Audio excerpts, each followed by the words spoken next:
ìsinmi èyí tí ènìyàn ṣe nígbà tí ó ń gbádùn ètò tó láàmìlaaka pẹ̀lú àwọn mọ̀lẹ́bí rẹ̀. Jẹ̀lẹ́ńkẹ́. Ìdí nìyí tí mo fi ń mú ètò alẹ́ ìṣirò wá sétí gbọ́ yín bí ẹ kò bá tí ì gbọ́ tẹ́lẹ̀. Ètò tí ó kó ẹ̀kọ́ kíkọ́ pẹ̀lú ìdárayá sínú ni. Ẹ ò máa pàdé ọ̀jọ̀gbọ́n Gàfárì ọmọ Olúkúmọ̀nù, ògbóǹtagì onímọ̀ ìṣirò àti àwọn akẹgbẹ́ wọn níbi tí wọ́n ti ń fi ìṣirò dára ní ìlànà àti àṣà Yorùbá. Àǹfààní wà fún yín láti pè wọlé ṣèbéèrè kíbéèrè tó bá wù yín ní inú ìmọ̀ ìṣirò. Ìfigagbága wà fún àwọn akẹ́kọ̀ọ́ wa gbogbo. Ẹ sì tún ní àǹfààní láti jẹ̀bùn lọ́lọ́kan òjọ̀kan nígbà tí ẹ bá perégedé níbi àwọn ìbéèrè tí a ṣe lórí ètò. Kedere lẹ́ ò máa wò wá lórí Facebook lálaalẹ́ Sátidé ní déédéé agogo 9. Èyí ìwọ náà ṣe látàárọ̀ tó ọ̀rẹ́ mi. Àsìkò tó wà yìí láti jẹ̀gbádùn ètò alẹ́ ìṣirò. Alẹ́ ìṣirò, ìsinmi dùn lẹ́yìn iṣẹ́. Alẹ́ ìṣirò, tírélà ìmọ̀, àṣà àti ìdárayá. Èmi ló kàn. Ọ̀yá, bó ló ṣe wá ṣe? Mo ló mú yú rẹ. Ó fi ṣe jí ọ̀fẹ́.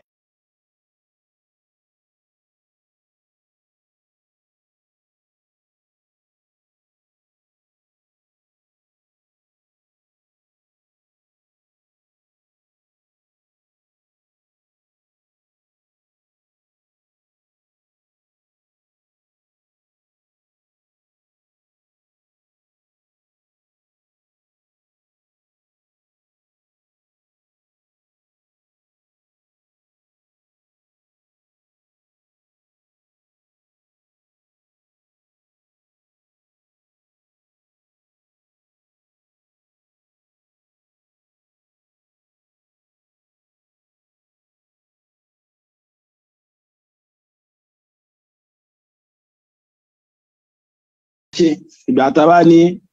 irreducible term bó wá ní tó bá jẹ́ pé repeated simple factor la ní denominator ńkọ́ gẹ́gẹ́ bí àpèjúwe tẹ́ bá wo tẹ́. Ẹ káalẹ́ ní gbogbo ibikíbi tí ẹ ti ní àǹfààní láti mọ̀ gbọ́ wa. Mo kí wa káàbọ̀ sí orí ètò yín, ètò wa Alẹ́ Ìṣirò, níbi tí a ti ń mú àwọn ìwà eléyìí tí ó wà nínú ìṣirò jáde lọ́sọ̀ọ̀sẹ̀ lédè abínibí wa. Èmi náà ni ọmọ yín olólùfẹ́ yín Gàfárì Lukman. Lákọ̀ọ́kọ́ mo tọrọ gáfárà pé ó pẹ́ wa láti bẹ̀rẹ̀ lálẹ́ yìí. So tẹ́ bá gbàgbé àwa tí a wà nílùú Ọ̀yọ́, ẹ rí pé òní ni wọ́n fún ọba wa ládé. So gbogbo pọ̀pọ̀ sísìn náà so ó kún tí àá náà fi pẹ́. So àwọn wò pé ká tún fi gbogbo pọ̀pọ̀ sísìn yẹn náà sálẹ̀ kó lè tún àwa tá láǹfààní láti wá sọ́yọ́ láti wá ganu sí àwọn ìfọba wa ládé. So ká lè bá ganu sí àwọn ẹ̀bùn ọlọ́kọ̀ ọ̀jọ̀kan tí àwọn tó ń sọ ń gbọ́wọ́ ẹ̀bùn náà tí wọ́n ti gbé jáde. So mo nígbàgbọ́ pé ẹ darapọ̀ mọ́ wa, ẹ dẹ̀ bá ganu sí àwọn ẹ̀bùn náà. So tẹ́ ẹ bá ṣe ń darapọ̀ mọ́ wa, mo rọ̀ wá, ẹ dákun ẹ jẹ́ ká fi ètò náà sọwọ́ sí àwọn tí wọ́n lè jàǹfààní lórí wọn. So ìdíje talẹ́ yìí ẹ rí i pé yóò dùn púpọ̀. Àkọ́kọ́ náà partial fraction eléyìí tá a dé so níbi ìtẹ̀lé olójoojúmọ́ wa. Ẹ rí i pé ní ètò ẹlẹ́kẹtàlélọ́gbọ̀n eléyìí tá a ṣe kó tó di pé a lọ ṣe èyí tá a ṣe lápòmù ní ọ̀sẹ̀ tó kọjá. So ẹ rí i pé lórí partial fraction la ṣe. Bẹ̀tẹ̀ bá ṣàkíyèsí nígbà tá a fi ṣe ń gbà yẹn a dẹ̀ ṣe àwọn ẹ̀kọ́ díẹ̀ ń bẹ náà ni. So ẹ rí i pé a tún ti tẹ̀síwájú lórí àwọn ẹ̀kọ́ yẹn, ajá sí pé ó ṣe pàtàkì. So kí a tún mú àwọn ẹ̀kọ́ wá lórí àwọn iṣẹ́ tuntun lè ta ṣe ẹ̀kọ́, torí a ti mọ̀ pé nínú àwọn tá a mọ̀ fún wa nínú ìdíje tá a mọ̀ darapọ̀ mọ́ òun náà ni àwọn tá à ń gbé jáde lórí ìtẹ̀lé olójoojúmọ́ wa. So nínú tá a mọ̀ gbé jáde òun náà ni fẹ́rẹ́fẹ́ nínú tá a ṣe sẹ́yìn àti àwọn eléyìí tí a ṣàlàyé lọ́sẹ̀ yìí lórí ìtẹ̀lé olójoojúmọ́ wa, pàápàá jùlọ nígbà tí a bá ní denominator wa tó bá wà irreducible. So yà pé tá a bá lè ṣe kíni o, tá a bá lè rí factor yọ sínú àwọn tí wọ́n bá fún wa, bóyá quadratic term ni àbí cubic expression ni wọ́n fún wa ni àbí nǹkan yòówù tí ó bá rí kan fún wa, tàbí tá a bá tiẹ̀ ní repeated term ńkọ́ lórí àwọn eléyìí. Àwọn fẹ́ràn eléyìí tá a gbé sí ta ní ọ̀sẹ̀ yìí òun náà ni ìdíje wa òun náà ni ọmọ dá lé lórí ní àṣálẹ́ tòní. So síwájú ká tó bẹ̀rẹ̀ ẹ rí i pé ìpele méjì òun náà ni ìdíje wa ọmọ ń já sí. Ìpele alákọ̀ọ́kọ́ òun náà ni ìgbà tí a máa ń lọ àwọn olùkópa wa lọ́gọ̀ọ́ ẹnu kí wọ́n pè wọlé láti dá sí ètò, pàápàá jùlọ kí wọ́n ṣe àwọn èèyàn wa tó wà nílé láǹfààní nínú tí wọ́n gbọ́yé so nínú àwọn ìtẹ̀lé ọlọ́sọ̀ọ̀sẹ̀ wa. So kò túmọ̀ sí pé báyà fẹ́ mọ ẹni tó mọ̀wé ju àmì kankan bí kò ṣe pé láti fi ṣe kíni o láti fi ṣe eré láǹfọ̀mọ ayò ṣe ni. Àdẹ̀gbàdéhùn pé ẹni tó bá pè wọlé báyìí yóò kọ́kọ́ mọ fi 100 máàkì yóò mọ fi ṣèwà jẹ síwájú ìdíje. Ẹlòmíràn máa wò pé kí ni àǹfààní 100 máàkì yóò wá jẹ. Nínú àwọn àǹfààní 100 máàkì yẹn òun náà ni pé kíni o bóyá tó bá jẹ́ pé ẹ̀yin àtàwọn tẹ́jọ́ ṣe kíni o tẹ́jọ́ figagbága ní ìparí ìdíje ẹ wá jọ gba máàkì kan náà, so ajá sí pé ẹ̀yin ó mọ̀ fi 100 máàkì ẹ mọ̀ fi jù wọ́n lọ torí pé ẹ̀yin pè wọlé síwájú ìdíje. So lẹ́yìn eléyìí òun náà ni pé a máa fún wa ní àwọn kọ́kọ́rọ́ tá a fi mọ wọlé, so tá a dẹ̀ sì fi mọ ṣe kíni o tá a fi mọ wọ ìdíje bẹ́ẹ̀. Ṣùgbọ́n ká tó bẹ̀rẹ̀ mo gbé kúndùsì fún àwọn tó ń ṣe onígbọ̀wọ́ àwọn ẹ̀bùn eléyìí tí mo ń fún àwọn olùkópa mi. So pàápàá jùlọ ọ̀gá mi Ajíṣebí Ọ̀yọ́ aláṣẹ àtolùdásílẹ̀ Ajíṣebí Ọ̀yọ́ rédíò,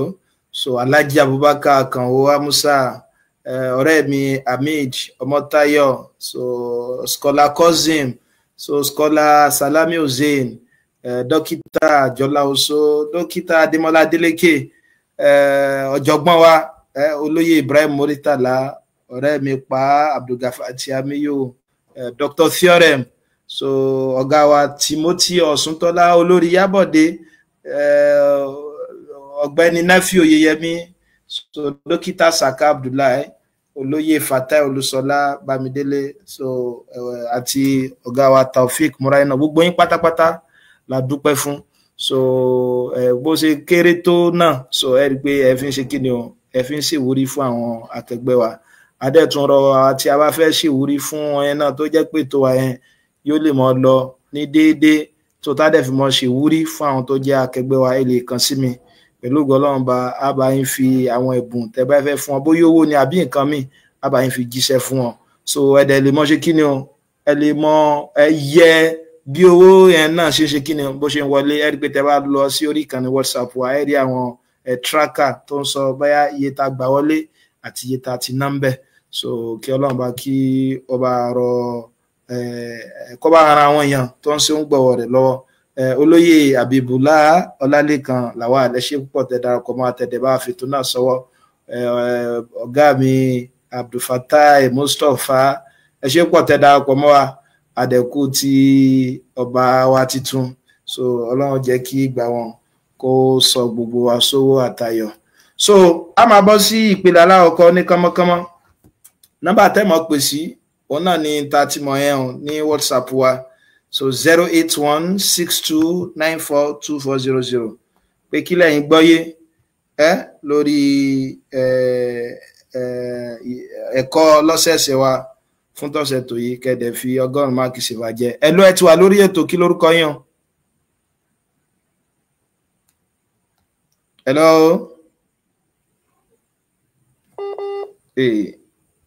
Tẹ́ bá ń gbọ́ mi àwọn ò gbọ́ yín ẹ gbìyànjú láti pè padà. Hello, a ti ń gbọ́ yín o, kí lórúkọ yín, bó lẹ ti ń pè? Hello olóyè.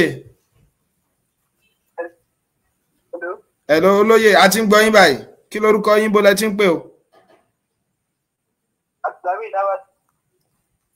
Olóyè Abdulhamid Ahmad láti bo? Láti ìlú Ìbàdàn. Ẹ ṣé pọ̀ tẹ́ tún darapọ̀ mọ́ alálẹ̀ yìí. Ẹ̀yin lẹ́ni àkọ́kọ́ tí ó kọ́kọ́ pè lálẹ́ yìí. Ní kánmọ́kánmọ́ kí lẹ fẹ́ fi ṣe àwọn aráalé láǹfààní síwájú ìdíje?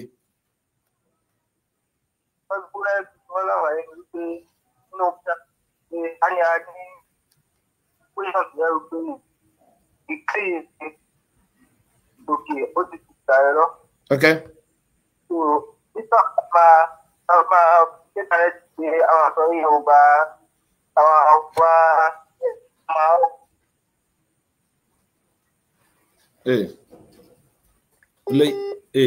Olóyè Abdulhamid àgbọ̀. Hello, a ti ń gbọ́ yín padà. A ti ń gbọ́ yín padà olóyè.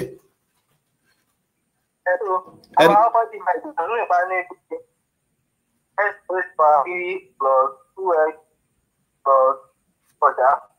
So 6 times y jẹ́ S raised power 2 plus yes. Okay. Yes. A máa kọ́ ṣáìdẹ̀. A máa divide. Táwọn tó wá divide tán. A máa wá. A ní òkè ní 3. Àwọn kò divide ẹ̀ kọ̀ọ̀kan. Okay. Àwọn multiply ẹ̀ pẹ̀lú divide. Àwọn máa divide. Olóyè ní kọ́mọ́kọ́mọ́ yín tẹ́ ń sọ fún wa ni pé tí wọ́n bá fún wa ní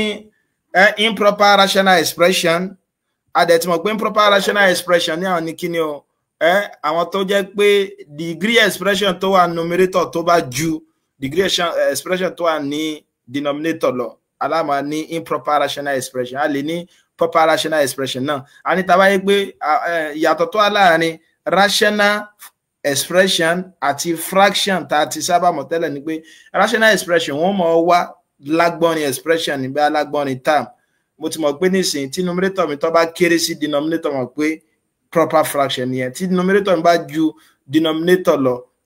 improper fraction náà nìyẹn gẹ́gẹ́ bákan náà láyé pa ṣe kí ni a ní proper rational expression àti improper rational expression ṣùgbọ́n tẹ́fì mọ̀ wò yẹn ni kí ni degree expression yẹn so tí expression mi tó bá ṣe kí ni o tí ó bá ṣe kí ni o degree expression mi numerator tó bá kéré sí degree tó wà ní denominator bẹ́ẹ̀ ní sì mo ní linear expression ní numerator tí mo dẹ̀ ní quadratic expression ní denominator di pé degree tí numerator yẹn jẹ́ 1 àti denominator jẹ́ 2 máa ní proper báyẹn so tí ó bá rí bẹ́ẹ̀ máa ní improper a dẹ̀ ní ká tó lè ṣe kí ni o ká tó lè mọ ọrún fraction sí wẹ́wẹ́ sípin tó wà kó tó di pòdò didi a gbọ́dọ̀ mọ̀ ní proper fraction náà ni olóyè Ahmad Abdulhamid ni wọ́n ń ṣàlàyé wọ́n ti kọ́kọ́ fi 100 máàkì sí fàjẹ́ so nọ́mbà tá a máa pè sí òun náà là ń rí yẹn 08162942400 so lẹ́ẹ̀kan sí adúpẹ́ fún gbogbo àwa tí à ń darapọ̀ mọ́ wa so pẹ̀lú bí data ṣe wọ́n tó náà ẹ̀dẹ̀ ń ṣe kí ni ẹ̀dẹ̀ ń ṣe ń darapọ̀ mọ́ wa ẹ̀ ń fi àwọn ẹ̀kọ́ ọlọ́kan jọ̀kan wa ṣọwọ́ adúpẹ́ hello ẹ̀ka lẹ́ẹ̀tì wà lórí ètò kí lórúkọ yín bó lẹ ti ń pè hello ẹ ti wà lórí ètò hello ẹ ti wà lórí ètò ọ̀jọ̀gbọ́n ẹ ti wà lórí ètò hello ṣé ń gbọ́ wa hello ẹ pè padà ẹ̀rọ yìí lálẹ́ yìí 08162942400 olóyè Ali Ìdòwú Asif ẹ ṣé pọ̀ tẹ̀dá kò mọ́ àtẹ̀dẹ̀ bá fi ètò náà sọ́wọ́ so láìpẹ́ láì jìnnà a máa wọ gbàgede adẹ̀mọ́ fáwọn èèyàn ní kọ́kọ́rọ́ ilé ìtàfimọ́ wọ inú gbàgede ṣùgbọ́n fún àwọn tàbá fẹ́ darapọ̀ àrọ̀ wá láti pè wọlé ní ìsìn sọ́dọ̀ kó tó di pé a ṣe kí ni o ká tó bẹ̀rẹ̀ díje ká lè fi 100 máàkì náà sì fàjẹ́ ẹ̀ka lẹ́ẹ̀tì wà lórí ètò kí lórúkọ yín bọ́lẹ̀ tí ń pè o. Mustapha Abdulfatah lórúkọ mi látọ̀yọ́. olóyè Mustapha Abdulfatah láti Ọ̀yọ́ agbé kúndùsì fún yín fún ọba wa tuntun tó gbadé lónìí. Bẹ́ẹ̀ni sà, adúpẹ́ fọlọ́. Ọlọ́run jẹ́ kí ìgbà wọn tọ̀ tù wá lára o. Àmín sà. Ní kánmọ́kánmọ́ olóyè kí lẹ fẹ́ fi ṣe wá láǹfààní lálẹ́ yìí lórí àwọn ìtẹ̀lé olójoojúmọ́ ọ̀sẹ̀ yìí. Nǹkan tí a fẹ́ tí mi fẹ́ fi sọ nípa pé tá a bá ní fraction tí a fẹ́ sọ di tá a fẹ́ fọ́ sí wẹ́wẹ́ tó bá jẹ́ pé nǹkan tá a ní nísàlẹ̀ kò wà reducible ẹ dẹ̀ fún wa ní ọ̀nà láti. olóyè ní kánmọ́kánmọ́ ẹ ṣàlàyé reducible fáwọn káwọn ará ilé kí wọ́n lè gbọ́n pa rẹ̀ kí ni. ìdí tí mo pé tọ́pẹ́ bá ní quadratic ní denominator sí tọ́pẹ́ pé a bá lè rí sọ́ọ̀bù tá a lè rí fọ́. tá a lè rí fọ́ sí méjì. tá a lè rí fọ́ sí méjì. olóyè ní kánmọ́kánmọ́ kí ló dé tó fi jẹ́ pé méjì ni quadratic equation quadratic expression méjì la lè róhùn fọ́ sí tí ó lè ju méjì lọ. Kò lè ju méjì lọ torí pé power tí ọ̀dọ̀ quadratic máa jẹ́ power 2 ní power rẹ̀ máa jẹ́ fún quadratic iye tí power bá sì ti jẹ́ iye rẹ̀ náà ni ọ̀nà tá a lè fọ́ sí máa jẹ́. ẹ ṣeun tó òfin kan wà nínú òṣìrò bẹ́ẹ̀ni òfin wà pé tó bá yẹ pé tí bá ní expression degree méjì ajá sí pé tó bá jẹ́ pé ó lè gba fífọ́ tí n bá fọ́ táwọn méjì làwọn factor rẹ̀ ẹ ṣe púpọ̀ ó yá tẹ̀síwájú. So this tá bá fẹ́ mọ̀ pé bóyá function yẹn ó ti fọ́ àbí kò ṣe fọ́, tá bá a lè lo this formula discriminant tó jẹ́ d equals to b square minus 4ac. So tí discriminant yẹn bá fún wa ní perfect square, that means pé ó wà reducible. Tí ó bá ti fún wa ní perfect square, that means pé kò wà reducible. Tí ó bá ti wà reducible, a ní lo method eléyìí tó wà reducible. Ẹ ṣé púpọ̀. Ẹ ṣé púpọ̀ olóyè Abdulfatai. Tí wọ́n sọ òun náà ni pé kí ni o nínú agbọ́n ni ta ti ẹ̀ fi lè mọ̀ bóyá wà irreducible àbí wà irreducible. Òun náà ni pé kí ni o ká wò àbí ká sọ equation tó ń fún wa, abẹ́ expression tó ń fún wa, ká sọ ságbọ́n ni discriminant. A dẹ̀ sọ fún wa pé discriminant yẹn ó dà bí Congo kan ni o. Congo tẹ́ fi lè wọ̀n bóyá quadratic expression yóò mọ̀ fún wa ní linear root tó bá tiẹ̀ jẹ́ pọ̀ wá. A dẹ̀ ní tẹ́ bá sọ síbẹ̀ pé tá bá ní b square minus 4ac ṣe pé discriminant yẹn gan ni tá bá tiẹ̀ fẹ́ mọ̀ irú nature root wo la ní, bóyá irú root ta ní, bóyá a ní real root. So real root náà ni pé kí ni o tẹ́ bá sọ sí discriminant, tí discriminant yẹn tó bá ju 0 lọ real root ni. A la lè ní equal root tó bá yẹ pé discriminant yẹn bá jòdò. A dẹ̀ lè ní complex tàbí imaginary root tó bá yẹ pé discriminant yẹn tó bá kéré sódò. Bẹ̀tí tí ọ̀jọ̀gbọ́n yẹn tí wọ́n ṣàlàyé, ọ̀jọ̀gbọ́n Abdulfatai látọ̀yọ́, òun náà ni pé kí ni o tí n bá fẹ́ mọ̀ bóyá wà irreducible àbí ó wà irreducible, tí n bá ti sọ sínú Congo yẹn, tí n bá wà ní perfect square, ajá sí pé kò ṣeé pín nìyẹn. So ajá sí pé kò ṣeé pín nìyẹn. Ẹ ṣé púpọ̀ olóyè tẹ́ darapọ̀ mọ́ wa. So nọ́mbà tẹ́ mọ̀ ọ̀gá mi olóyè Adéwálé Káyọ̀dé, ẹ ṣé púpọ̀ fún àwọn àtìlẹ́yìn. Olóyè Adéwálé Káyọ̀dé wọ́n jẹ́ ògbóǹtarìgì ọ̀gá oníṣirò náà ni wọ́n sì ti gbà mí ẹ̀yẹ lọ́pọ̀lọpọ̀. Ẹ ṣé púpọ̀. So nọ́mbà tá máa pè sí òun náà ni 08162942400 WhatsApp ni. So àwa tí a bá fẹ́ pè wọlé directly náà a lè pè lálẹ́ yìí náà. So ìdẹ̀ mọ̀ láǹfààní àti mọ̀ gbé. Máa gba báyà ìbéèrè kan àbí méjì kó tó di pé a wọ gbàgede lọ. So kí ni ẹ fẹ́ fi sáwọn yẹn láǹfààní? Kí lẹ̀yin gbọ́yé lórí àwọn ìtẹ̀lé olójoojúmọ́ wa yìí? Kò túmọ̀ sí pé gbogbo àyẹn náà kákàn ṣe pé eré là ń fọmọ ayò ṣe ni. Ẹ rí pé gbogbo àwọn tí wọ́n pè wọlé nìsín kì í jẹ́ pé a yọ máàkì wọn kù àbí bóyá a bú wọn bákan. So ká gbìyànjú láti pè wọlé níbẹ̀. So nínú àwọn ìkan míì, àwọn eléyìí tí ò wá ṣe pín yàn gẹ́gẹ́ bí ọ̀jọ̀gbọ́n Abdulfatai most of tán lè ṣàlàyé tá à ń pè ní irreducible yẹn. Ajá sí pé tá bá fẹ́ rún wọn, tó bá jẹ́ pé expression tí ò ṣe rún yẹn linear ló wà. So tí bá wọn in tí ó mọ jẹ́ numerator rẹ̀ ó mọ jẹ́ kí ni o constant. Tó bá yẹ pé quadratic ni in tí ó mọ wà ní numerator rẹ̀ tá bá ń rún yóò mọ jẹ́ kí ni o yóò mọ alágbọ̀n linear general term linear expression tí ń ṣe as plus b. Tó yẹ pé cubic ni wọ́n fún wa, ajá sí pé kí ni o in tí ó mọ wà ní òkè rẹ̀ yóò mọ jẹ́ general term quadratic expression. Ẹ mọ dínkù lọ́kàn báwọn. So ẹ mọ dínkù lọ́kàn báwọn. Ẹ já wò sí a tún lè rí àwọn tí ó ṣe kí ni o àwọn tí ó pè wọlé. Àwọn yẹn tí ń sọ fún wa lórí ìkànnì WhatsApp pé ẹ tètè bá ju kọ́kọ́rọ́ wọlé, a fẹ́ ṣe kí ni o a fẹ́ darapọ̀. So a fẹ́ darapọ̀. Fáwọn tá bá tún fẹ́ pè 08162942400 òun náà ni àdèmọ̀ ṣe kí ni o a mọ̀ darapọ̀ mọ́ wa. So a mọ̀ darapọ̀ mọ́ wa. Nígbà tá a retí pé àwọn tí a bá fẹ́ darapọ̀ lálẹ́ yìí láti lo àwọn kọ́kọ́rọ́ eléyìí tí ẹ ń wò ní ojú àpàtì mi yẹn.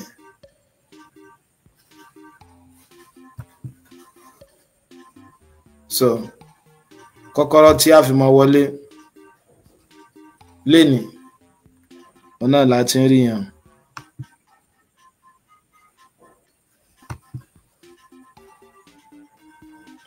Six 5234449 ẹ̀fà àrún èjì ẹ̀ta ẹ̀rin ẹ̀rin ẹ̀sán 6523449. So náà ni ẹ̀dẹ̀mọ̀ darapọ̀ mọ́ wa báyìí. ìgbà tí mo gbé àtẹ̀jíṣẹ́ mi jáde àwọn 13 ni wọ́n láwọn fẹ́ darapọ̀ mọ́ alálẹ̀ yìí abẹ́rù ń bá àwọn èèyàn náà ni mi mọ ọgbọ́n tá padà fi jẹ́ mo rí pé ọ̀pọ̀lọpọ̀ wọn ò fẹ́ mọ dá sí ìtẹ̀lé alákọ̀ọ́kọ́ yìí ìpele alákọ̀ọ́kọ́ yẹn bóyá a tún ṣàfikún máàkì eléyìí tá a máa fáwọn tó pé wọlé bóyá instead tá a fi ń fún ní 100 kan bóyá ká máa lo 1000 kan ẹ̀sẹ̀ pé tó bá jẹ́ 1000 kan àwọn yóò ṣe kí ni o àwọn yóò fẹ́ mọ darapọ̀ mọ́ wa bó o ní kí lẹ rí sí àbá mi yẹn kí lẹ́yìn gbọ́ yé kí lẹ́yìn rí sí àbá mi yẹn àwọn yẹn ti ń wọlé o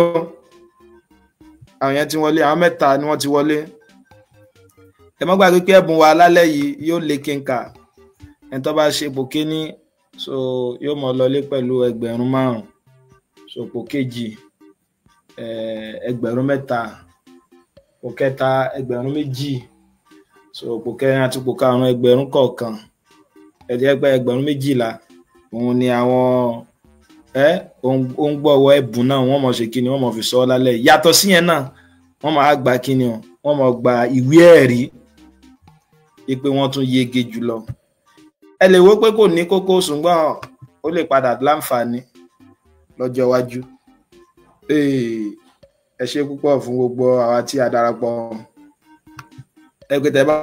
wò àti ní ìyá Aisha Spy Usman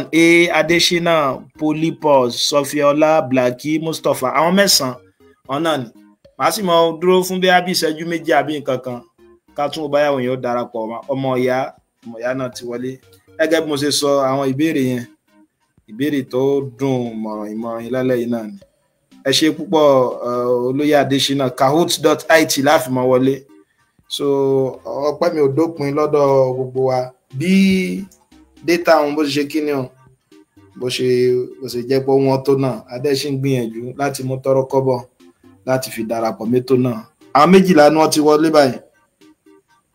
a retí àwọn yòókù náà kí wọ́n darapọ̀ mọ́ wa àwọn tá bá fẹ́ darapọ̀ a sì tún láǹfààní bẹ́ẹ̀ o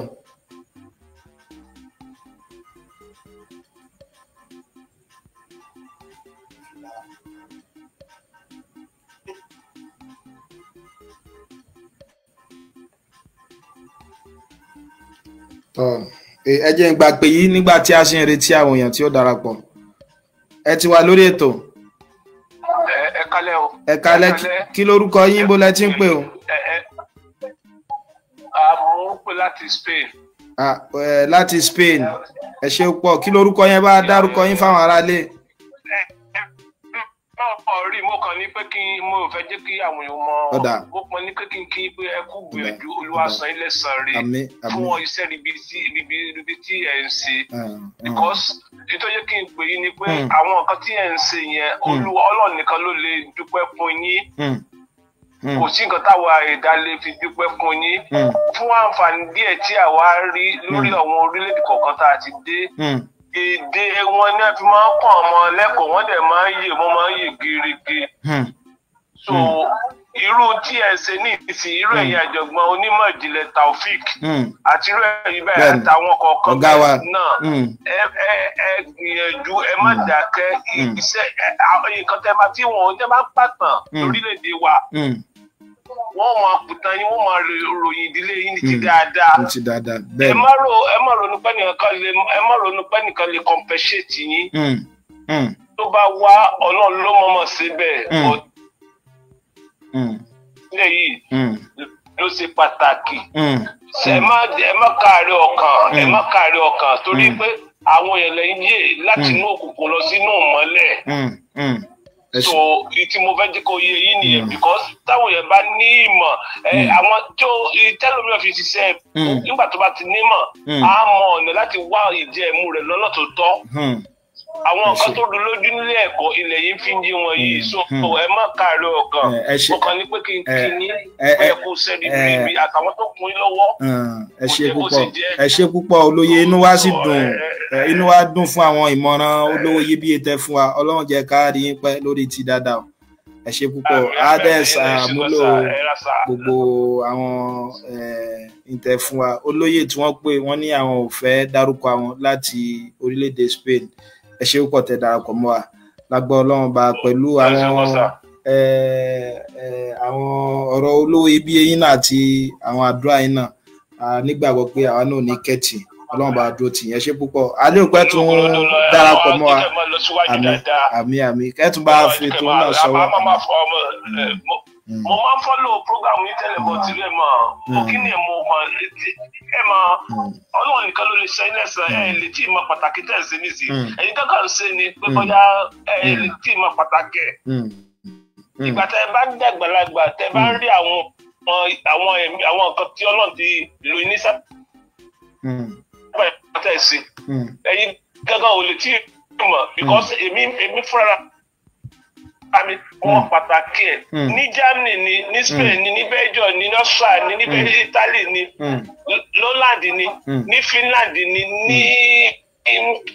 Australia Austria ní èdè ìlú wọn náà fi máa ń kọ́ àwọn wọn ní gbogbo àwọn subject yẹn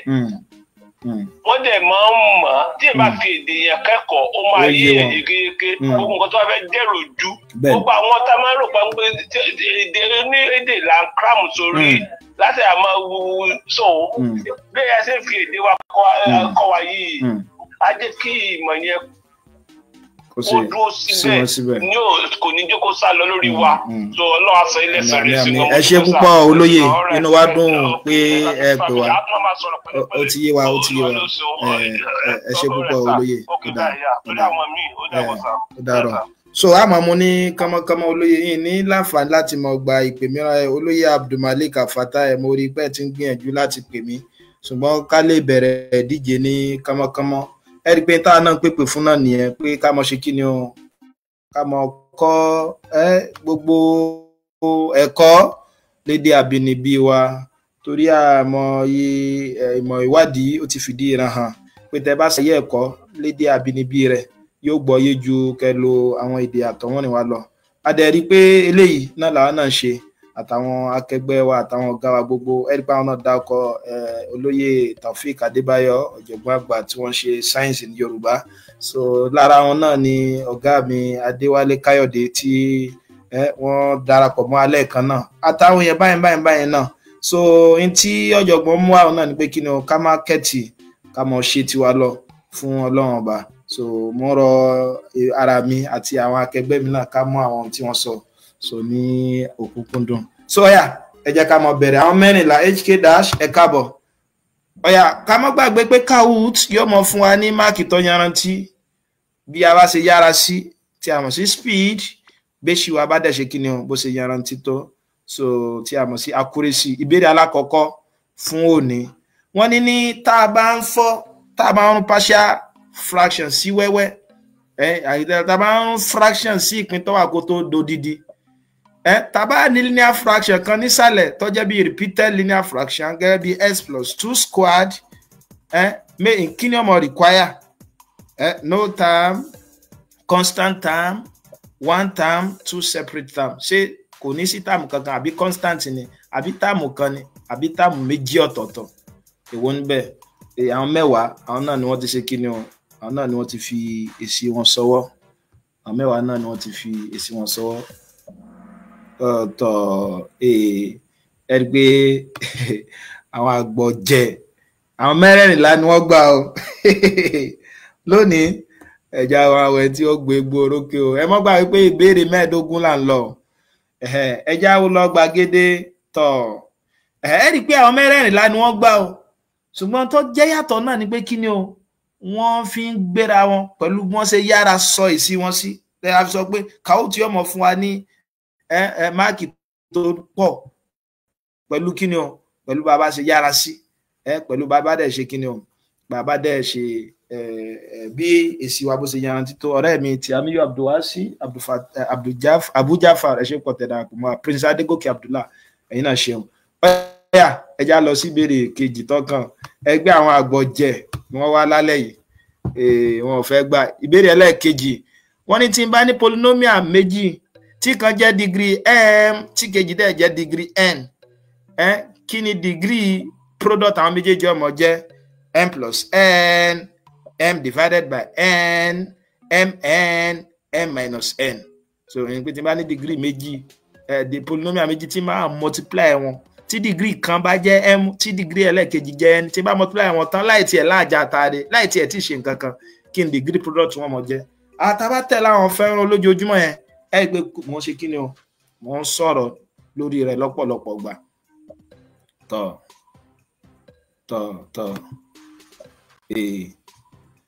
mẹ́rìndínlógún ni wọ́n ti fèsì wọn sọ́wọ́ o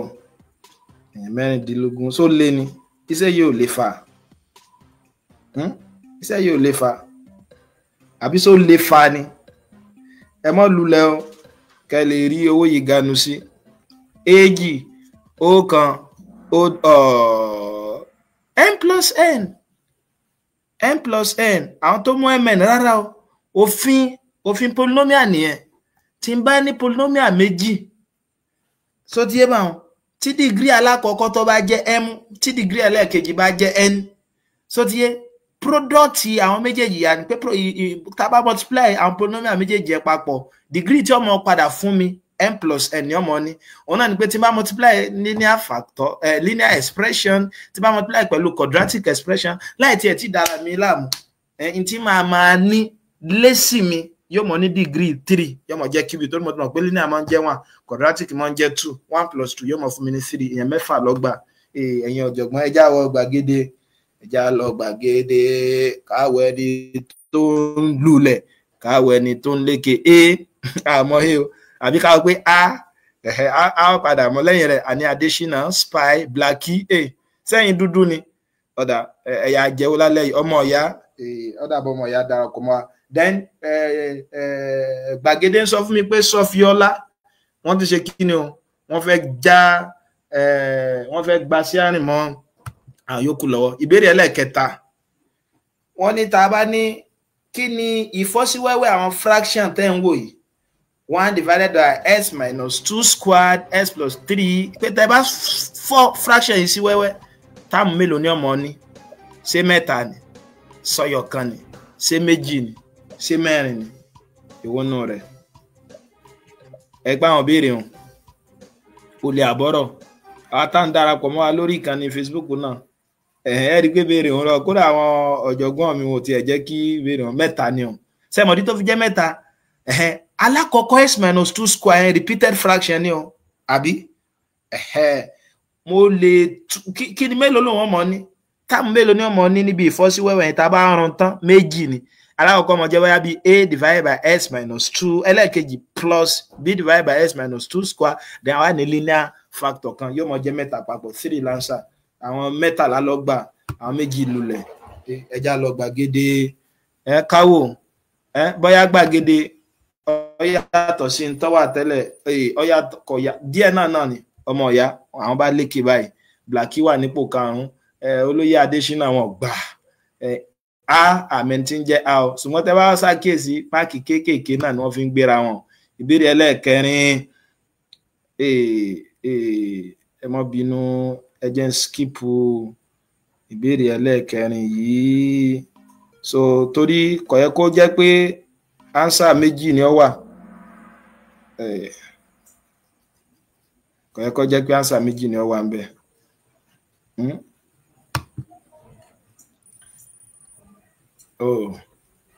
Màá yọ ìbéèrè ẹlẹ́ẹ̀kẹrin yìí ẹ má bínú torí ánsà kan náà lọ ẹ̀kọ́ àbẹ̀ mo ṣàṣìṣe ni.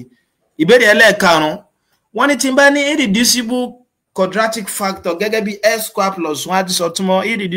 irreducible quadratic factor fún àwọn náà ni pé quadratic factor lẹ́pẹ́ ẹ̀ lè rán sí méjì ní tí yóò mọ jẹ́ numerator rẹ̀ yóò mọ jẹ́ kíni o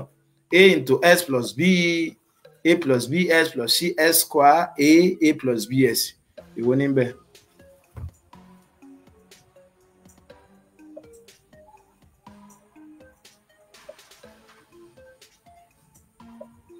So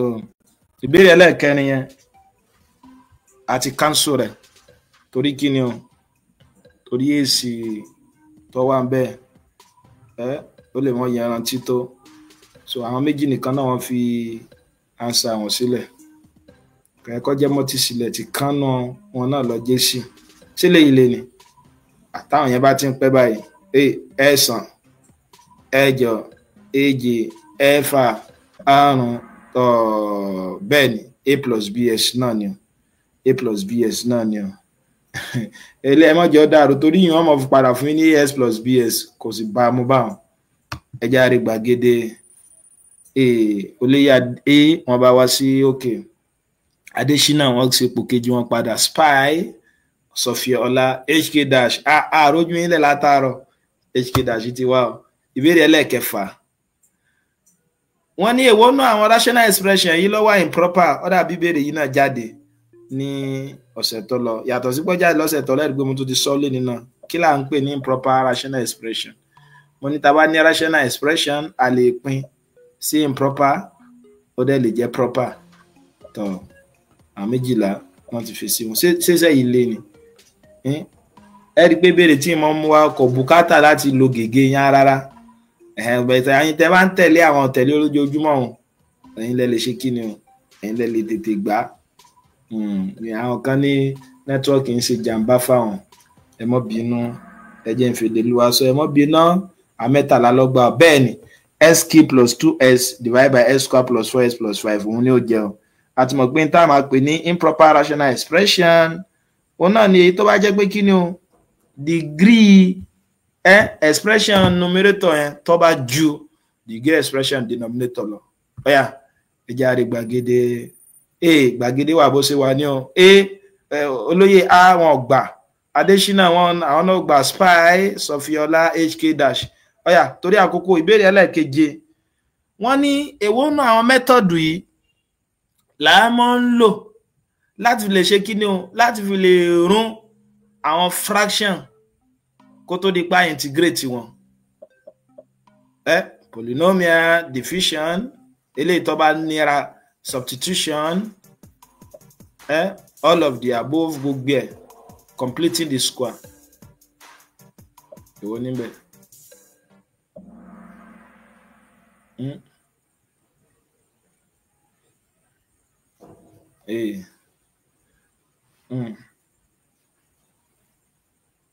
comparing coefficient mo fẹ́ kọ ẹ dákun ìbéèrè keje yìí náà máa yọ okun bẹ comparing coefficient ni mo fẹ́ kọ ńbẹ̀ so èsì yẹn ó yẹ kó jẹ́ all of the above ìbéèrè kẹrin àti ìbéèrè keje yẹn yóò ṣe ẹ mọ́ bínú alẹ́ yìí ni mo tó ń fi àwọn èsì ìbéèrè mi sí so ń lọ fà ní ìbéèrè kẹrin àti ìbéèrè keje ayọ so wọ́n ní èwo náà àwọn denominator yìí òun ni ó ṣe kí ni o ni ó mọ bùkátà pé tá a bá ń run denominator yẹn o tó yẹ pé tí ó máa wà ní numerator rẹ̀ yóò mọ jẹ́ bóyá constant àti linear terms èwo nù rẹ̀ cs plus 2 ni cs square plus 1 s minus 2 ni s square minus 4 s plus 4 s square minus 9 yàní pé using a máa lo constant àti linear terms èwo níbẹ̀ a máa lo constant àti linear term ẹ dákun ìbéèrè kẹrin àti ìbéèrè keje yẹn máa tún ṣe máa yọ kúrò ńbẹ̀ bẹ́ẹ̀ ni ẹ ṣeun s square plus 1 s minus 2 ẹ rí i pé kan jẹ́ irreducible quadratic term àbí àdẹ̀mọ̀ pé numerator rẹ̀ kí ló wọ́n mọ̀ jẹ́ linear ẹlẹ́ẹ̀kejì jẹ́ linear factor wọ́n mọ̀ jẹ́ constant bẹ́ẹ̀ ni ẹja lọ gbàgede gbogbo tẹ́ ń wò yìí ó lè mọ́ túmọ̀ sí òun ní èsì ìparí o torí àṣìṣe tó ẹ pọ́ wá látọwọ́ mi fún àwọn ìbéèrè kejì bẹ̀tẹ̀ bá ṣàkíyèsí àwọn ọ̀jọ̀gbọ́n wa wọn ò gbà àwọn ọ̀jọ̀gbọ́n wọn ò gbà ìbéèrè ẹlẹ́ẹ̀kẹsàn-án bẹ́ẹ̀ ni àbí bẹ́ẹ̀ kọ́ lélẹ́yìí o wọ́n ní repeated quadratic factors so ó mọ́ ń bùkátà multiple terms tó bá yípa bá fẹ́ run sí wẹ́wẹ́ ṣé bẹ́ẹ̀ ni àbí bẹ́ẹ̀ kọ́ àti mọ in tí repeated quadratic terms ń tó jẹ́ o.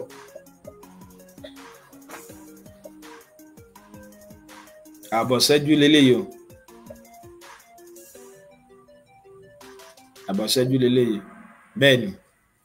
ni so bẹ́ẹ̀ ni so Adésínà bá lékè ṣùgbọ́n ẹ mọ́ tí yọ ìṣẹ̀ṣẹ̀ Spy wọ́n ti ń súnmọ́jú olóyè Mustapha àwọn náà ti wá o. ọ̀yà ìbéèrè kẹwàá bẹ́ẹ̀ ni àbí bẹ́ẹ̀ kọ́ lélẹ́yìí náà wọ́n ní gbogbo àwọn irreducible quadratic factor àti mọ àwọn tá à ń pè ní irreducible quadratic factor àwọn tó ẹ pa lè mọ́ rírun so tí ẹ bá wọn ni wọ́n gbọ́dọ̀ mọ̀ ní numerator of at least degree 2 ṣé bẹ́ẹ̀ ni àbí bẹ́ẹ̀ kọ́.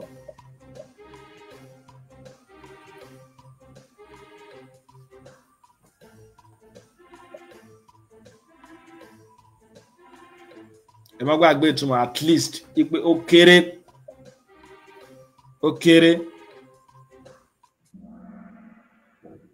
bẹ́ẹ̀ kọ́ ni o so tí bá àti mọ̀ tí ń jẹ́ irreducible quadratic factor yàní pé quadratic factor ni kò ṣeé pín but must have a numerator of at least degree 2 kí ni numerator rẹ̀ ó mọ̀ jẹ́ linear numerator rẹ̀ ó mọ̀ jẹ́ linear so tí bá àdẹ̀mọ̀ pé linear ò ní jẹ́ degree 2 bẹ́ẹ̀ kọ́ lè sí yẹn bẹ́ẹ̀ kọ́ ni o ìbéèrè wọn bá já olóyè Adésínà wálẹ̀ tó ti a ó ń tẹ̀lé wọn Mustapha Adésínà HK dash ìbéèrè alẹ́ yìí àti mọ̀bí tí ó lọ ìbéèrè ọlọ́ọ̀kọkànlá wọ́n ní expression degree n+1 as dash factor tó bá jẹ́ pọ́ wà mo ti sọ níbẹ̀rẹ̀ ẹ̀kọ́ yìí gan pé tí n bá ní expression kan tàbí equation kan tí degree ẹ̀ bá jẹ́ n+1 tí expression àti equation tó wáyé pé ní root mélòó ní ọmọ ní kódà olóyè Mustapha wọ́n sọ nígbà tí wọ́n pè wọlé lẹ́ẹ̀kan olóyè Mustapha wọ́n sọ nígbà tí wọ́n pè wọlé lẹ́ẹ̀kan tó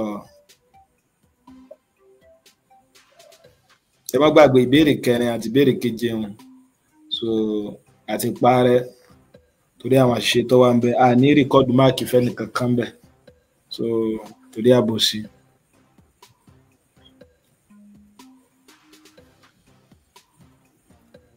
mo ti sọ lẹ́ẹ̀kan kódà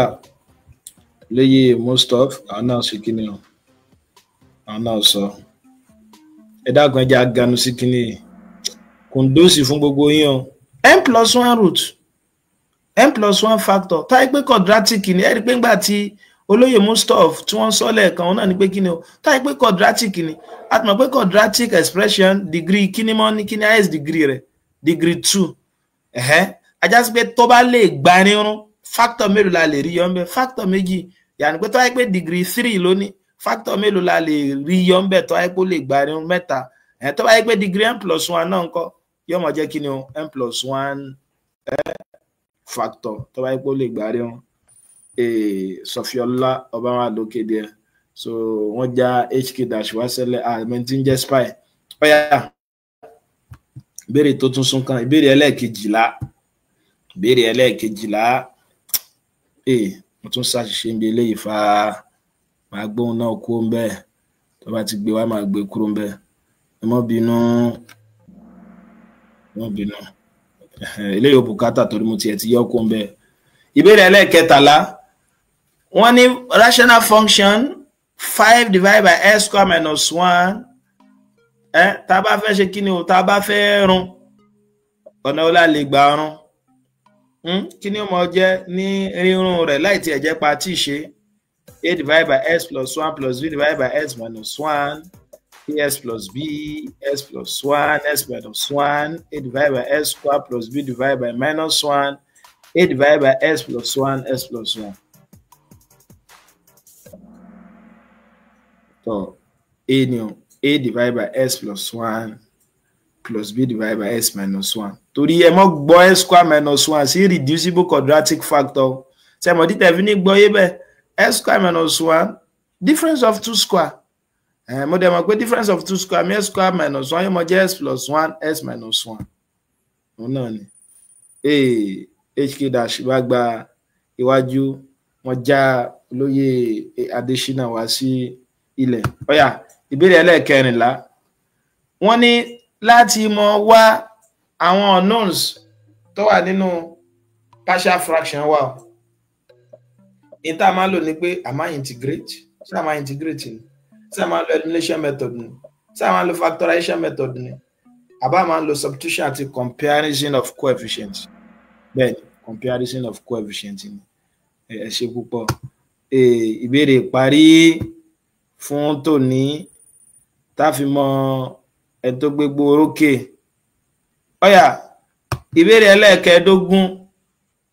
wọ́n ní denominator tó bá ní x square plus 1 square yóò mọ bùkátà táàmù mélòó tá a bá ń rún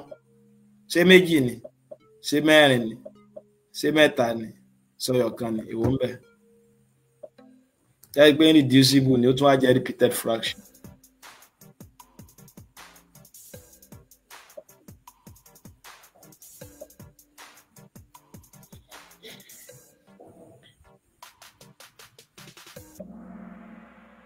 méjì ni ọ àwọn mẹ́rin lọ gbà àwọn èèyàn mú mẹ́rin bó ló ṣe jẹ́ mẹ́rin kò lè jẹ́ mẹ́rin fa sẹ́yìn pé x square plus 1 fúnra ara x square plus 1 fúnra rẹ̀ irreducible ni yóò mọ jẹ́ as plus b so tí yé bá yóò mọ jẹ́ as plus b over x square plus 1 then you plus cs plus d over x square plus 1 squared. So tí mẹ́ta náà tí ó jẹ́ mẹ́rin ní pé tó wáyé pé tá bá ní bí difference of 2 square ń bá yẹn omi ìpalá ọkọ yóò wá lẹ́ẹ̀mejì táàmù ẹlẹ́ẹ̀kejì yẹn náà ó tún wá lẹ́ẹ̀mejì so 2 lánsà. Ọ̀yà ẹjẹ́ àwọ̀ gbàgede tọ̀ ẹni ó ṣepò kẹta òun náà ni a lè mọ́ tí mọ spy àwọn ṣepò kejì ẹni tó ṣepò kéní lé ní most of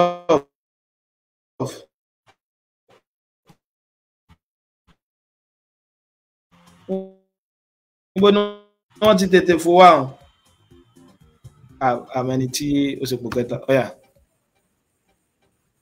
àmẹ́ni tó ṣepò kẹrin wọ́n bínú pẹ̀lú àwọn béèrè mẹ́rin méjì tí mo ṣàìṣe yẹn màá yọ kúrò nítòótọ́ a lè mọ́ tí mọ̀ níparí àfìgbà tá a bá fẹ́ yọ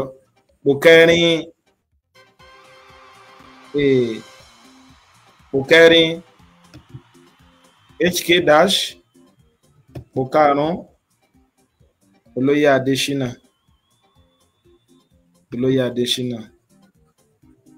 bet kẹ́bí mo ṣe ṣàlàyé lẹ́ẹ̀kan kó tó di pé a gbà wọlé bẹ́ẹ̀ a yọ àwọn béèrè kẹrin àti béèrè karùn-ún kúrò.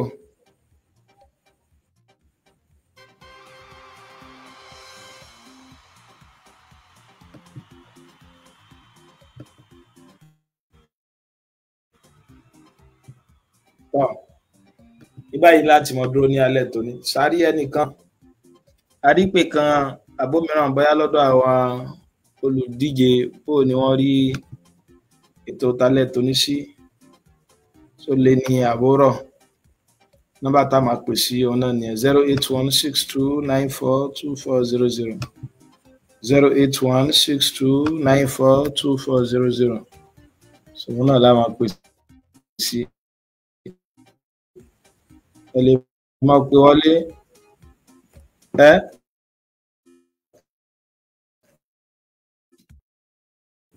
directly yìí mọ̀ rí gbé 08162942400 so ọ̀nà ni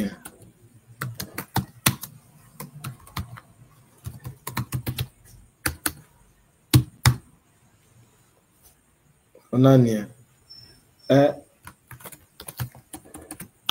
08162942400 hello ẹ ti wà lórí ètò.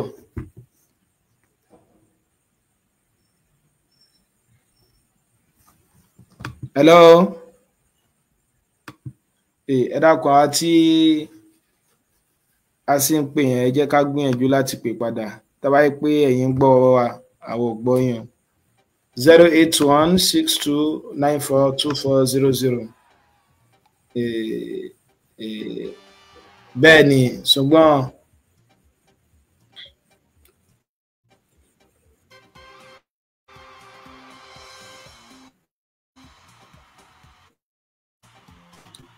s square plus 1 squared àwọn ilé yẹn repeated fraction ló dẹ̀ ṣì wà so ti yé bá wọn so repeated fraction òun náà ni ìyẹn wá tẹ́ bá pín láòkọ́ báyẹn so ẹlẹ́ẹ̀kejì tí ó wà yóò mọ̀ gba square yẹn padà so ti so ó dẹ̀ ti ṣe kí ni ó ti kó jẹ ẹ pé bí tá bá ní s plus 1 everything square náà ni ṣẹ̀gbẹ́ tá a máa ṣe náà ni pé a lọ pé s plus 1 a over s plus 1 plus b over s plus 1 square náà ni so ti so ṣùgbọ́n tẹ́ bá ní bóyá nǹkan mìíràn àbí nǹkan kan láti sọ so bóyá ẹ fẹ́ sọ nǹkan kan lórí rẹ̀ ẹ lè gbìyànjú láti kàn sí mi gẹ́gẹ́ mo ṣe sọ ìtagbéwá yẹn professional ni ò kìí ṣe àwọn ìṣèparí so torí ìbéèrè ẹlẹ́ẹ̀kẹrin àti ìbéèrè ẹlẹ́ẹ̀keje màá yọ kúrò ń bẹ̀ so ti yé báwọn so then náà báwọn ọ̀jọ̀gbọ́n wọn ń sọ̀rọ̀ nípa ìbéèrè ìparí yẹn pé ánsà yẹn pé ó yẹ kó jẹ́ 4 so èmi wò pé ó yẹ kó 2 ló yẹ kó jẹ́ so ti yé báwọn torí ìpìlẹ̀ ni pé mo ní irreducible quadratic term àbí so irreducible quadratic term gangan kí ni ipò tó ń tiẹ̀ mọ̀ wà as plus b lálá ọkọ̀ rẹ̀ ó mọ̀ wà so ti yé then plus so cs plus d divided by s square plus 1 everything squared so s square plus 1 everything squared so in tẹ́yìn sọ ni pé okay now tá bá padà square rẹ̀ àbí tá bá tú àwọn nǹkan yẹn lẹ̀ so ẹ kó jẹ́ s raised power 4 highest degree yóò jẹ́ s raised power 4 ṣùgbọ́n tó bá yẹ pé s raised power 4 náà ni nígbò jẹ́ pé a tún lè s raised power 4 tí ó táàmù yẹn tó tọ́ quadratic expression ni ó wà ṣùgbọ́n quadratic expression tó wà yẹn gan náà mo lè rí factorize òun ò ní jẹ́ irreducible mọ́ ṣe àpé ìdí tí ó fi ní jẹ́ irreducible mọ́ ni pé perfect square gangan ni ohun tí ẹ kọ́kọ́ fún wa ajá sí pé tẹ́yìn fẹ́ gbé ìwò pé bóyá a lè ṣe kí ni o torí tí mò ń gbọ́ tẹ́yìn fẹ́ sọ ni pé nígbà tó yẹ pé tá a bá padà túlẹ̀ tán yóò mọ̀ fún wa ní quadratic expression pé ṣe wáyé kí degree 3 ni kó mọ jẹ́ lókè rárá torí kò lè jẹ́ irreducible mọ́ ìdí tí ó fi lè jẹ́ irreducible mọ́ ẹgbẹ́ tó fún wa gangan perfect square náà ni s square plus 1 yẹn kàn wáyé lẹ́ẹ̀mejì ni ṣùgbọ́n tó bá yẹ pé bá tún ní àwọn ọ̀rọ̀ mìíràn tẹ́ fẹ́ sọ lórí rẹ̀ ẹ lè jẹ́ ká gbé yẹ̀wò papọ̀ kó tó di pé máa sọ àwọn tó jáwé olúborí ṣé ààrẹ ni tí ó pè wọlé 08162942400 wọn náà ni tí a máa pè sí 08162942400 olóyè Ahmad wọn ti gbé gègé wọn wá máa yẹ̀wò máa dẹ̀ iṣẹ́ lórí rẹ̀ tó wáyé pé mo ṣàṣìṣe ẹ mọ́ wọrí nígbà yín fi èsì ilé ìtọ́ yẹn rántí sí tó ti yé báwọn so sáré tí ó pè wọlé mo ń bọ̀ náà ẹ jẹ́ ń dé ojú ọjà. ẹ pín sílẹ̀ ẹ jẹ́ wá ṣe èyí tó yẹ pé kò jẹ́ repetition tó wá papọ̀ mọ́ eléyìí tó jẹ́ repetition ẹ já wá pẹ̀rẹ̀ kan bíbá yìí ẹ já wo kan náà àwọn fírémù tí ọ̀jọ̀gbọ́n mú wá.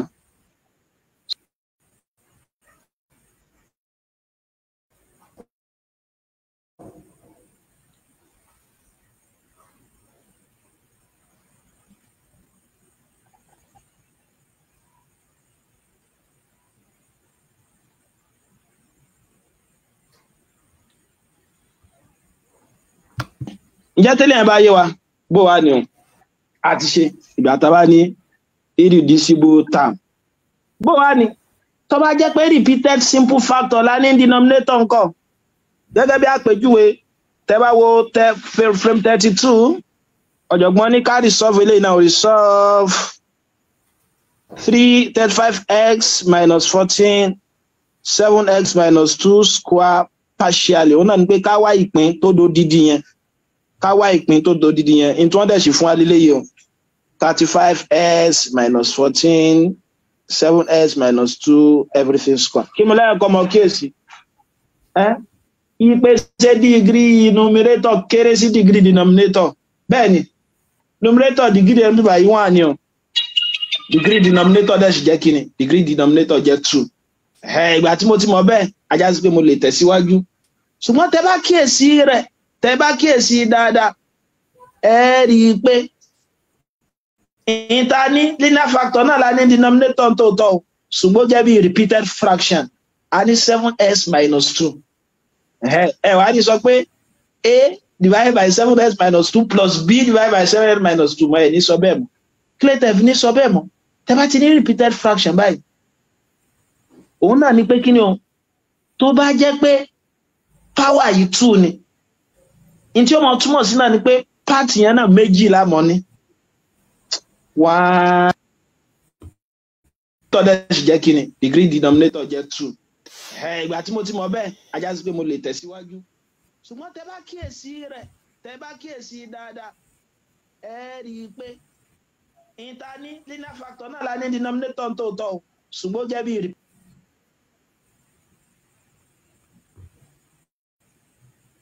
a divided by 7s minus 2 plus b divided by 7s minus 2 mọ́ ẹ̀ ní sọ bẹ́ẹ̀ mọ́ claytef ní sọ bẹ́ẹ̀ mọ́ tẹ́ bá ti ní repeated fraction báyìí òun náà ní pé kí ni o tó bá jẹ́ pé power yìí 2 ni in tí ó mọ̀ túmọ̀ sí náà ni pé part yẹn náà méjì la mọ̀ ní 1 2 aláwọ̀kọ́ máa jẹ́ kí ni o 7s minus 2 ẹlẹ́ẹ̀kejì ọmọ jẹ́ kí ni o 7s minus 2 square máa ṣàlàyé ìdí tó fi jẹ́ bẹ́ẹ̀ tó ti yọ ẹ̀sájà àkọ́kọ́ ẹ̀yẹ tó yẹ pé ìta ní denominator yẹn kíìbù ni yàní degree 3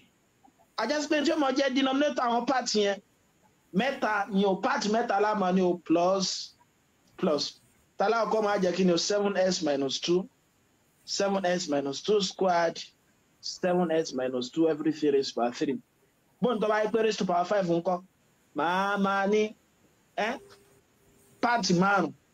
part alákọ́ máa jẹ́ 7s minus 2 ẹlẹ́kejì 7s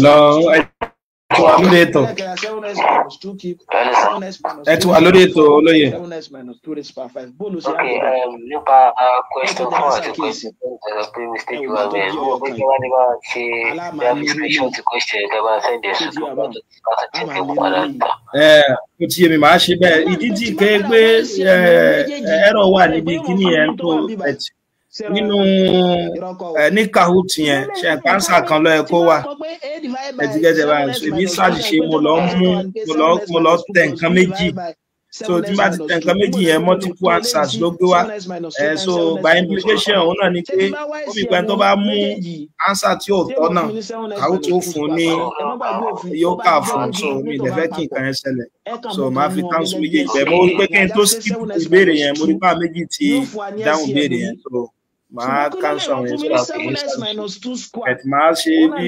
ẹ bá jẹ́ tí gbogbo àwọn yẹn náà rí àwọn kíní yẹn ní sí màkòmákò lágbára náà ẹ ṣe gbọ́ bó lẹ rí ìbéèrè wọn sí. 7s minus s 7s minus 1 tó fà nìyẹn tó jí táìpé 7s minus 2 raised by 3 náà ẹ ní máa lọ pé 7s minus 2 7s minus 2 7s minus 2 7s minus mo ní pé ìfọwọ́ ẹ̀rọ sọ pé minus 2 square 7s minus 2 raised by 3 ìdí ni pé tí wọ́n padà y square mú rẹ̀ ó ní 7s minus 2 raised by 3 yẹn ní ọ̀rọ̀ ajá sí pé òun náà ni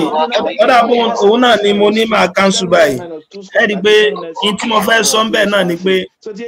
ó yẹ kó jẹ́ instead wọn fi kọ complete the square method yẹn so in tí mo fẹ́ kọ́ ń bẹ̀ náà ni pé comparing coefficient tó ti yé báwọn so that ẹgbẹ́ ó bá jẹ́ comparing coefficient tí ọmọ jẹ́ èsì rẹ̀ ni ọmọ jẹ́ all of the above torí a lè lo comparing coefficient a dẹ̀ lè substitute ó dẹ̀ jẹ́ pé ó jẹ́ bí complex partial fraction náà ni ajá sí pé a tún lè lo long division method náà ẹ pé gbogbo àwọn kíní ẹ̀ ló bá ṣiṣẹ́ all of the above ni wọ́n fẹ́ kéésì yẹn ó jẹ́ ìgbà tí wọ́n fẹ́ kọ́ comparing coefficient tó lọ kọ́ completing lọ́fà ní fi ṣe kíní ní ìṣòro ìlú ẹ ṣe pọ̀ ọ̀jọ̀gbọ́n máma padà wá sọ́dọ̀ wá so tàbá ṣe lè síwájú sí nìsín tàbá ṣe lè síwájú sí. so ìgbà tí ó bá sí ìbéèrè kan mọ́ so a máa dúró ní bíbá yìí ní alẹ́ ìtorí àkókò mo dúpẹ́ ọ̀nìwá wa tí adarapọ̀ mọ́ mi lálẹ́ yìí pàápàá jùlọ àwọn atọ́ pé mo lè mọ́ láǹfààní àti rí orúkọ wa olóyè Tìámíyó Abdulwasi Abujafa ẹ ṣé pọ̀ tẹ́ darapọ̀ wá tẹ́lẹ̀ fi ètò náà sọ́wọ́ olóyè Adégòkè Abdullahi ṣe ọ̀gá mi Adéwálé ẹ ṣé púpọ̀ olóyè Ọláoyè Rọ̀kíù ẹ ṣé pọ̀ tẹ́ bá fètò náà sọ́wọ́ olóyè Ali Ìdòwú Asif ẹ ṣé olóyè Abíbúlá Ọlálékan Lawal ẹ ṣé púpọ̀ olóyè Ridwan Adéròjú yìí náà ṣe púpọ̀ àti gbogbo àwa tí ẹ̀rọ mi ò tí gbé wá ọ̀gá mi ò yé bá mi ní Adésọjí Usman ẹ náà ṣe púpọ̀ tí ẹ darapọ̀ mọ́ alálẹ̀ tó ní sókè báyìí ní àtìmọ́dúró torí àkókò ládẹ̀sí máa pàdé ní ẹ̀sẹ̀ tí ń bọ̀ lágbó náà bá pẹ̀lú ẹ̀kọ́ tó kàn ṣé pọ̀ tẹ̀ darapọ̀ mọ́ wa.